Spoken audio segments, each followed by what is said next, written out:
Kai Konazaraba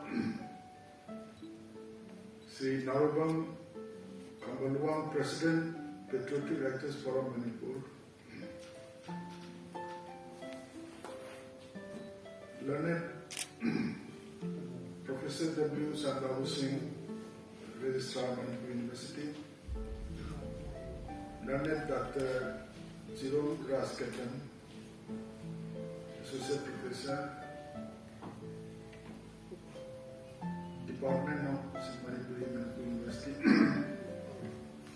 Learned Dr. Kojam Santibala Devi Associate Professor Department of Manipuri Manipur University Shri Jila Laisang Khen, the author of the book La Legacy Kanano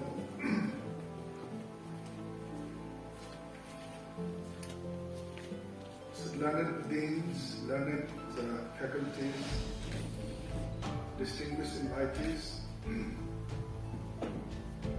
friends from the media, and ladies and gentlemen.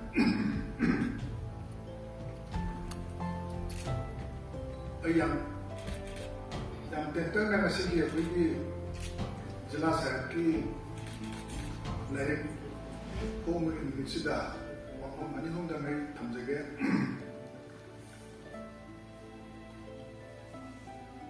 Manipur Maruina Maitai Singi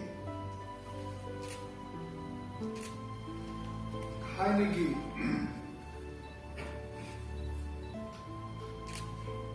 Dagi Horaga Yamna Kra Arab Wamba literary tradition Nasi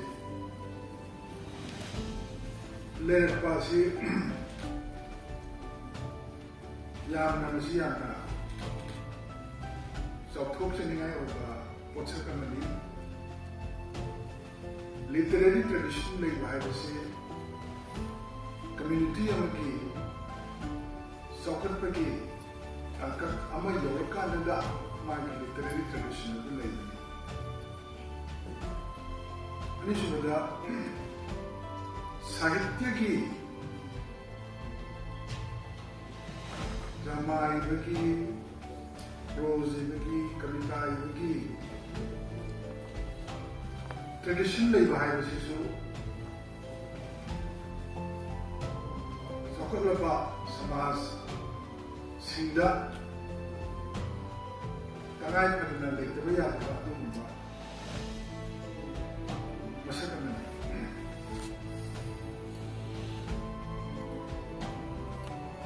Manipur ki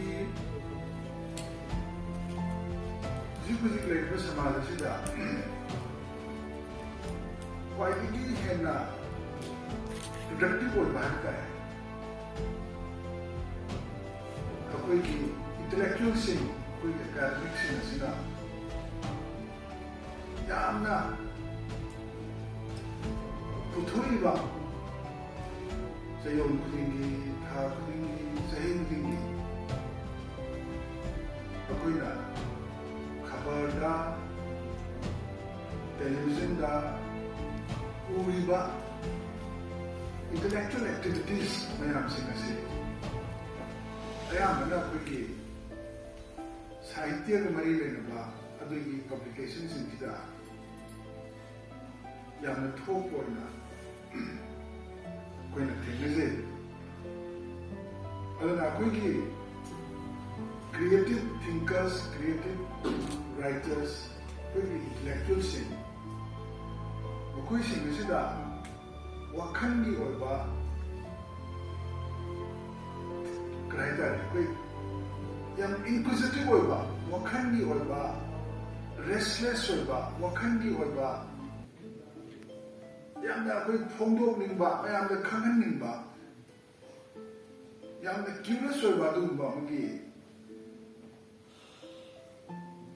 masigi reality se masi lei haina aina masina loje yam chauthokchaningai ni aina koi jila sai ko aina congratulate yan anak tu aina tokjeri amramda alo theater ki lam Sidasu angakpani pikraba Manipur asi prithvi ki theatre ki itihas da maming adum fazna thamlebani Ratan Thiam Oza Loken Pikraba Oza Kanahilal koi university dagi so thokiwa koi assistant registrar sana jawba koi ki scholar maya Manipur department dagi koi ki student union president Oramba Bobby Positive koi mind ki masu yamna mamin chappa director where angak pani yang ikhraba communities ni thore ba theater personalities thore pa nate prithivi theater ki itihas ibada in the United States, University of Sassavada, Madame George Washington University. Other soon, quick chapter. Zaratan Tiam's performance in US Pivasa. Other Mutanga, Zaratan Yimaranda Quihame. Mamindu Pajana Quigi Theatre Wallasila, Pajana Maminze, Manipuri Theatre Director Singh. Manipuri cinematographer, Manipuri artists, Manipuri creative writers. Yang big communities in the city productions. Aduna, aina kenegeri uda, Pongnamongi kabarda, sahi. Itu orang tu betul. Begini, tuan bukan sini lawan pergi, tuan serialize tu juga sih. Kuthah dari tarik mereka. Tuan bahari pergi, bukan ya, sini theater club sini lagi performance, lagi activities sini. Newspaper clippings yang interesting wajib nak kena socialistis harapnya ada nak kena tu. Clippings and made of pig. Other performer Dilagi Kari Anapani, I know. Literary and the city of high and performing arts city. I think the world was a good Yamna, inside Yamna, when the Puni Chamjamba, it has from Masakra, Amoina, Zamoina. Yang nak kena jadi ni. Adalah, Oza apa yang jelas saya mesti asyik makan di personality yang Malay. Sometimes udah betul-betul utai sahaja. Yang unusual orang dah. My convincing saya on the striking way. Jadi Manipur ke राजनीति तो उतना खास नहीं होता. Yang sharp over criticisms. MP election to be I jelas saya menjadi bilang ini. I jadi sih kamera masih. I want to tahu gitu. I sama ada tu matuk sih sih inspection sampai macam dah sometimes wali betul sahaja. Kena lupa college become kerja lupa music juga. I think, for example, city inspection, suppose that we camera, photo yang kan ada logon baru mari wakan sudah ko yang creative kali ko mau work down ni sudah ko sudah ko adu ba mayam na khanari ba mayam gilai ba real world na ko khali bisegi asli moi sensibility se creative writers in creative thinkers in akui mayam gilai ba sensibility se kita heighten or stage mala lai ba du sensibility ni karen ocean ba karen man nongning mo ba mayam na phungdoi bo wakal li mo ne karen ocean ba adu bagi capability lai ba du ba music ni ai thamjage adana yamna nongai jaba akoi ki Manipur University ki oina singba intellectual creative works in a Puthorakase with the housing, university fraternity, the Marataki, South Marataki, scholars in Marataki, Sugu missing the same way. Puthorakumata University side, Alam support, Toba, you have a system of a guy now, Thank you.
။